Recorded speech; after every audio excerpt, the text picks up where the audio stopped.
네, 오늘은 좀 제목이 길죠, 여러분. 제사장과 레위인, 성전 봉사자들, 기타 귀한 자들의 명단에 대하여서 우리가 이 시간 살펴보도록 하겠습니다.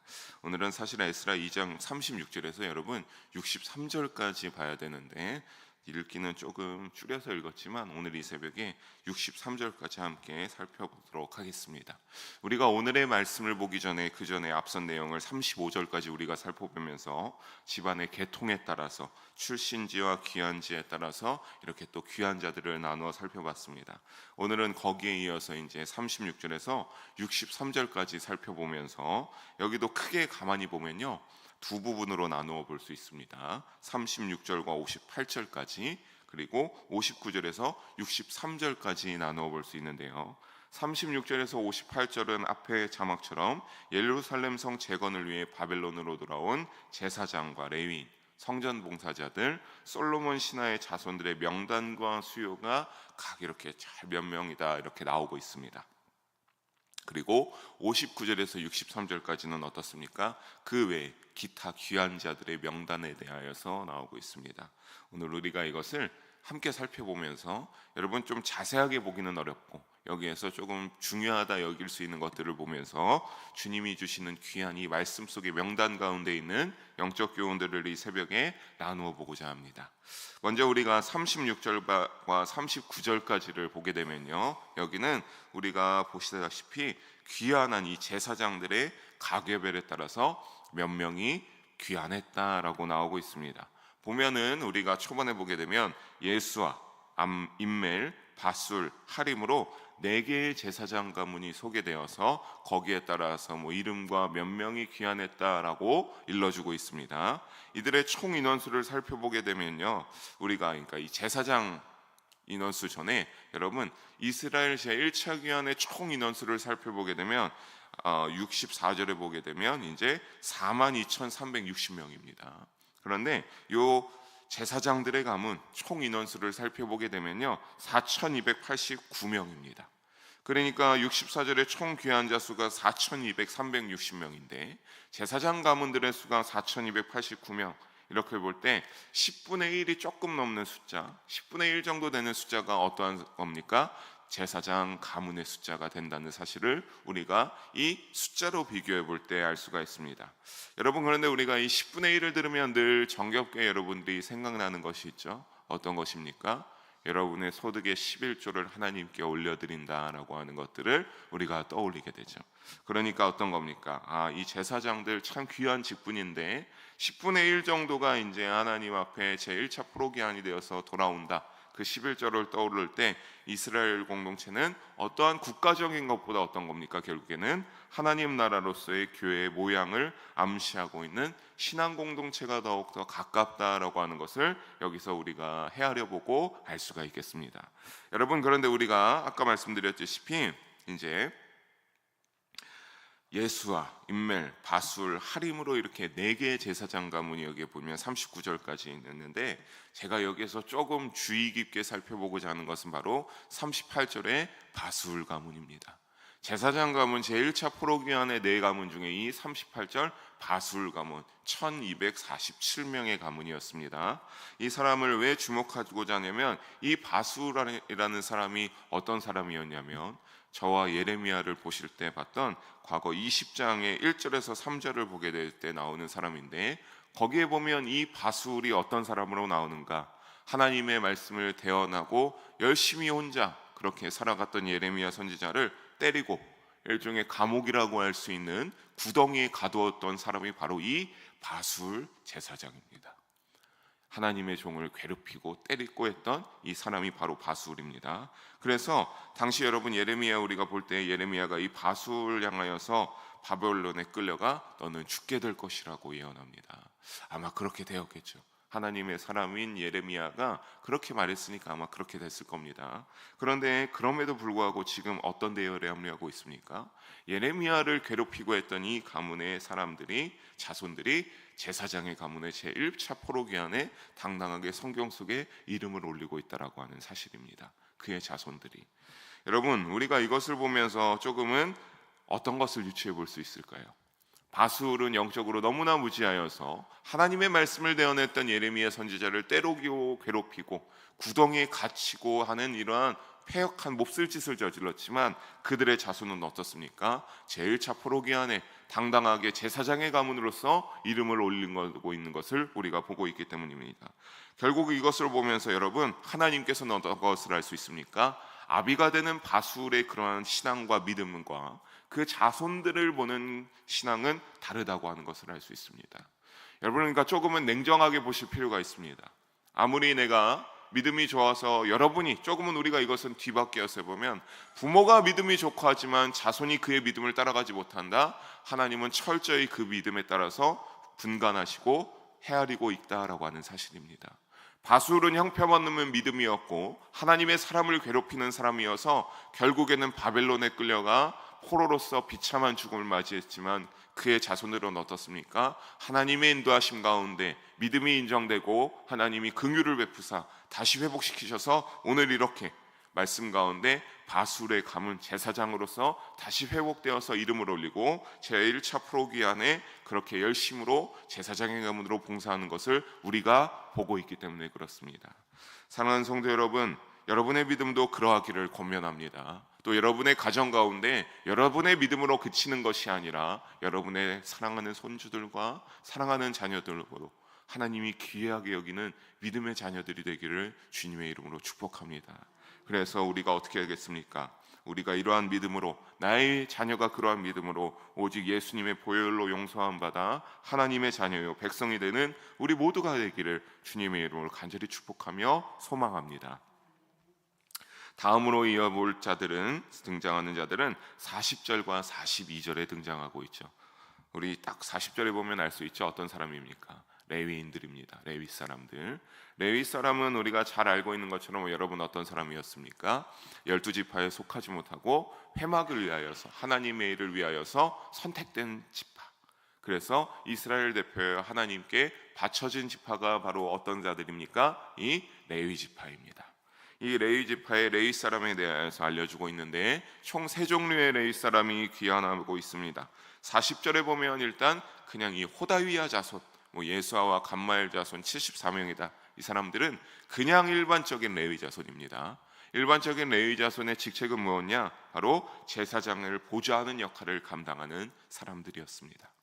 그리고 41절에는 어떻습니까? 노래하는 레위인들, 노래하는 자들이 귀환했음을 알려주고, 그리고 43절에는 성전 문지기의 직책을 나온 자들이다. 42절에 성전 문지기의 직책을 맡은 자들에 대해서 나오고 있습니다.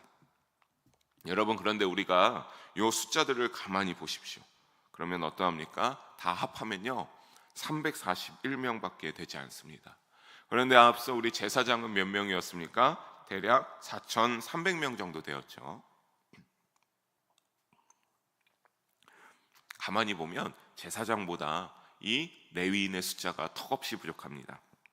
여러분, 그런데 말씀 하나만 함께 보면 역대하 29장 34절을 보게 되면, 또 우리 잘 나눠주셨는데 굉장히 긴 본문입니다. 여기에 보면 색칠한 부분을 보면 제사장이 이때는 부족했습니다. 제사장이 부족했어요. 그래서 레위 사람들의 성결함이 제사장들보다 더 성심이 있었다. 그러니까 이 제사장들의 성심보다 레위 사람들의 어떠한 성심과 성결함이 더욱더 뛰어나서 이 레위 사람들이 굉장히 많았습니다. 제사장들보다. 그런데 지금은 어떻습니까? 오히려 제사장들이 더 많고 레위 사람들이 턱없이 부족해지는 것을 우리가 본문 가운데서 명수로서 보게 되죠.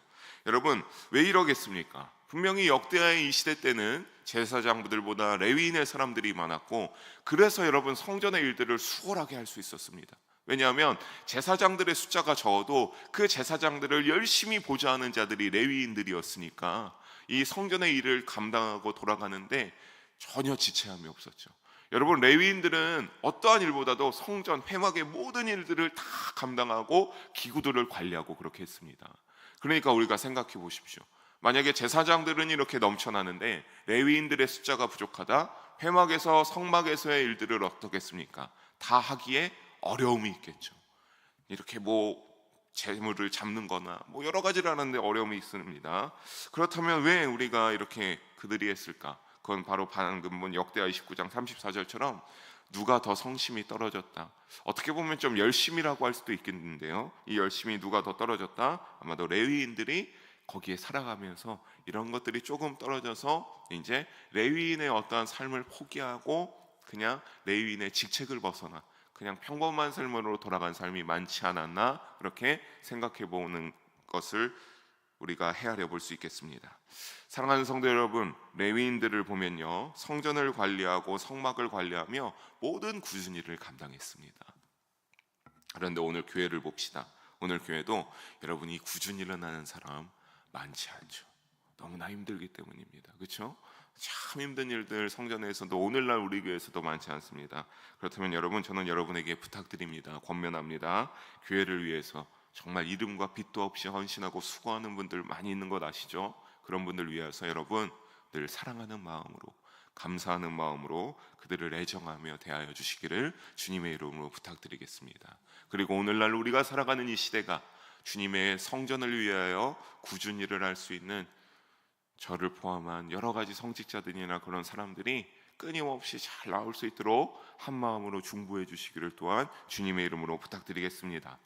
이후 43절과 58절을 보게 되겠습니다. 여기도 두 부분으로 좀 나눠볼 수 있겠습니다. 43절에서 54절까지는 누가 대체적으로 나옵니까? 느디님 사람들의 명단에 대해서, 느디님 사람들의 누가 몇 선이고 뭐 받은 자손가 이렇게 쫙 그렇게 나옵니다. 그리고 그 다음에 이제 55절에서 58절까지는 누가 나옵니까? 솔로몬 신하의 자손들에 대하여서 나오게 됩니다. 여러분, 이 느디님 사람들, 처음에 43절에서 54절까지 나온 이 느디님 사람들, 이 사람들 어떤 직책을 감당했는가? 바로 이들은 레위인을 또한 돕던 성전 봉사자들이었습니다. 나무 패는 일과 물 깃는 일을 주로 했습니다. 굉장히 힘든 일이죠. 듣기만 해도 나무를 열심히 패오고 물을 늘 길어와야 됐습니다. 그래서 대부분 누가 했는가? 이방인이 감당했습니다. 이 일들을 이방인이 감당했는데, 그러니까 어떠한 이방인이라고 하는 것이 아니라 이렇게 물 깃는 일, 나무 패는 일에 제사장, 그 레위인들을 보좌했던 이 성전 봉사자들을 전부 누구라고 불렀다고요? 느디님 사람들, 느디님이라고 불렀습니다. 이 느디님 사람들은 이방인인데 어떻게 그러냐면 이스라엘의 성전 일을 돕게 되었느냐? 바로 가나안 정복 당시에 이스라엘에 항복하였던 이 기브온 족속이 있습니다. 이 기브온 족속이 바로 느디님 사람들이 됩니다. 그래서 열심히 이제 전쟁에서 사실 져서 그렇게 하는 일이죠. 또 그 다음에 전쟁에서 이제 이스라엘이 이겨서 포로로 잡혀온 사람들도, 이방인들도 여기에 이제 느디님 사람들에 가입하게 됩니다. 그래서 이 사람들은 말하자면 느디님 사람들이라고 되어 있지만 따지고 보면 어떤 겁니까? 포로로서 성전의 노예들로서 이렇게 열심히 봉사하는 그런 사람들이 되는 셈입니다. 그리고 이후에 나오는 사람들 어떤 사람들이라고 했습니까? 55절 이후에 나온 사람들, 솔로몬의 신하들, 신하의 자손들이라고 나옵니다. 우리가 여러분 요거 한글 번역으로만 보면 솔로몬 신하의 자손들이라고 하니까 무언가 한 자리 꿰차고 있는 것 같죠? 신하잖아요, 그렇죠? 여러분, 이 신하라는 부분을 원어 뜻으로 보게 되면요, 종들이라고 하는 뜻입니다. 종들. 신하가 아니라 종들이라고 하는 뜻이에요. 종들. 그러니까 솔로몬 당시에 어떤 사람들이냐, 성전과 왕궁을 건축할 때 징집되어서 잡혀온 이방 족속들의 후손을 이 솔로몬 신하들이다라고 합니다. 말이 그럴듯해서 신하라고 되어 있지, 그러니까 이 사람 역시 어떤 겁니까? 솔로몬의 성전과 왕궁을 건축하기 위한 종들로서, 노예로서 끌려온 자들이 바로 이 솔로몬의 신하들입니다. 그렇게 여러분 생각해 봅시다. 한 사람, 느디님 사람들은 전쟁에서 져서 그렇게 포로로 끌려와서 성전을 위해서 봉사하고, 요 사람들 이제 솔로몬의 신하들은 붙잡혀와서 솔로몬의 왕궁과 성전을 짓는데 종으로서 끌려왔으니까 그들의 신분은 어떻겠습니까? 매우 비천한 자들이죠. 신분이 그렇게 높지 않은, 어떠한 평민에도 못지 못하는 비천한 자들입니다. 그래서 우리는 생각해보면 이들이 하는 일에 여러분 불만을 품을 수가 있겠습니까? 없겠습니까? 불만을 품을 수가 있죠. 너무나 고된 일이고 너무나 힘들 수 있죠. 하지만 오늘 본문에 그들은 어떻게 했습니까? 기꺼이 어디로 내가 가겠다? 우리가 제1차 포로기환에 성전을 재건하고 건축하는데 우리가 너희와 함께하여서 이스라엘 자손들과 동행하겠다라고 그렇게 밝히고 있습니다. 사랑하는 성도 여러분, 이들은 그러니까 어떤 자들이겠습니까? 이방인들이고 비천하고 직분도 없고 그렇게 인정받지 못하지만 이들은 하나님을 알고 하나님을 경외하는 믿음의 사람들이다라고 우리가 헤아려 볼 수가 있는 겁니다. 그러한 믿음이 없고 하나님을 경외하고 이 성전을 건축하고 봉사하는 일이, 우리가 이스라엘 사람들과 함께하는 일이 너무나 좋은 일이다. 하나님을 믿으면서 살아갈 수 있게, 여러분 그런 믿음이 있다면 이 고된 일을 하기 위해서 이 참 굉장히 멀리 걸어왔거든요. 거의 대략 900km 이상을 걸어왔다고 합니다. 제1차 포로기한이, 그것을 예루살렘까지. 여러분 그거 내 족속 일도 아닌데 동행하기 쉽지 않습니다. 하지만 이들은 그냥 믿음이 있으므로 그렇게 나왔던 겁니다. 여러분 우리가 여기에서 볼 수 있는 것, 어떤 걸 알 수 있습니까? 하나님의 복음과 예수님의 사랑은 어디에 머무르지 않는다. 어쩜 이렇게 이스라엘 사람들이라는 이러한 어떤 혈통에 머무르지 않는다고 하는 것을 우리가 다시 한번 깨달아야 될 줄로 믿습니다. 여러분 우리도 생각해 봅시다. 여러분 이스라엘 혈통입니까? 여러분 이스라엘 족속에 해당됩니까? 우리가 그런 걸로 따지면 우리도요, 여러분 믿음의 가문에 해당되는 사람들이라고 볼 수 없습니다. 하지만 이 사람들 비천한 사람들이지만 당당하게 제1차 포로기원의 명단에 이름을 올리고 그 어떠한 사람들이든지를 알려주고 있습니다. 여러분 이거는요, 이렇게 하나님을 진심으로 경외하는 자들을 통하여서 하나님이 인정하시고 그들의 믿음을 어떻게 한다? 인정하고 하나님이 귀하게 여김으로 하나님이 언약 백성으로 맺어주신다라고 하는 사실입니다. 그리고 또한 어떻습니까? 이 사람들 비천한 자들이라고 하지만 이 사람들이 옴으로써 무엇이 회복되는 것을 우리가 알 수 있는 겁니까? 성전이 회복되어 가는 것이죠. 즉 여러분 하나님 나라와 성전이 이루어가는 것은 누구를 통하여 하는 겁니까? 이렇게 믿음으로 하나님이 그 중심을 보시고, 그래 내가 너의 믿음을 안다, 내가 너를 나의 백성으로 여긴다, 내가 너를 사랑한다라고 하는 이 사람들로 통하여서 하나님의 나라가 건축되어지고 회복되어져 감을 우리가 알 수 있습니다. 여러분 이를 잊지 마시기를 바랍니다. 그래서 사랑하는 성도 여러분, 오직 믿음으로 살아가 하나님 백성이 되시고 하나님 나라를 건축하고 향하여 나아가는 우리 모두가 되기를 주님의 이름으로 축복합니다.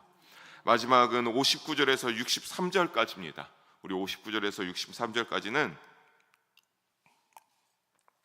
기타 귀한 자들이라고 제가 정리하는데, 사실 여기서도 두 종류의 사람이 나옵니다. 먼저 59절과 60절을 보게 되면 델멜라와 델하르사와 이렇게 나오는데, 중요한 거는 그들의 조상의 가문과 선조가 이스라엘에 속하였는지 밝힐 수가 없다라고 합니다. 결국 여러분 이스라엘에 속한지 모르는 이 사람들, 59절에서 60절에 이 사람들 650명의 사람들이나 됩니다. 아까 레위인들보다도 많은 숫자죠. 이 사람들이 이스라엘에 속한지 몰랐다. 냉정하게 보게 되면 어떤 겁니까? 결국 이스라엘에 속할 수가 없다는 소리입니다. 너희들은 미안하지만 이스라엘 혈통에 들어올 수 없다.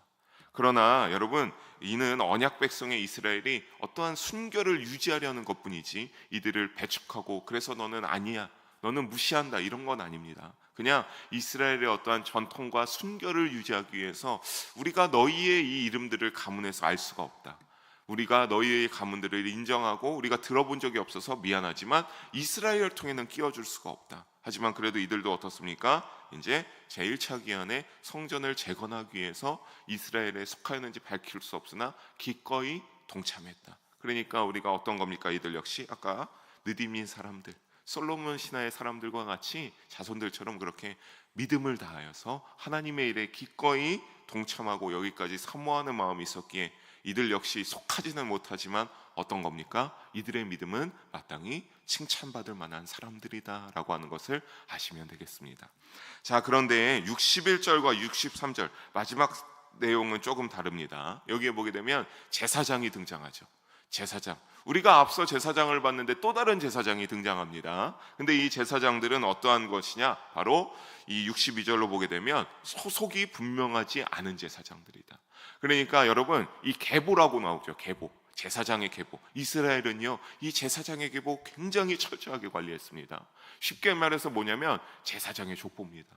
누구부터 가문이, 예를 들면 누구부터 시작돼서 그 자손이 여기까지 제사장의 가문이 끝났다, 또 어디는 어디다. 그러니까 이것을 이스라엘은 아주 철저하고 잘 이렇게 기록해서 관리해냈습니다. 그래서 어떠한 후손들이 와도 이 후손이 나의 아비는 누구입니다라고 하면 그것을 딱 봤을 때 이 제사장의 족보에 들어가 있다. 그러면 그 자손은 어떻게 되는 겁니까? 제사장의 가문에 해당되는 거죠.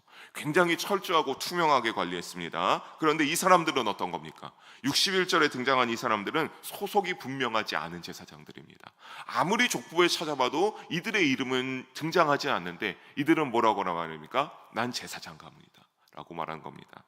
그런데 이들을 찾을 수 없으니까 62절에 이들은 어떠한 자들로 여깁니까? 부정한 자들로 여기죠. 그래서 제사장의 직분을 행하지 못하게 합니다. 왜? 뭐 때문에요? 파란색 표시 보십시오. 파란색에 뭘 찾지 못해서 자기 이름을 찾아도 얻지 못함으로.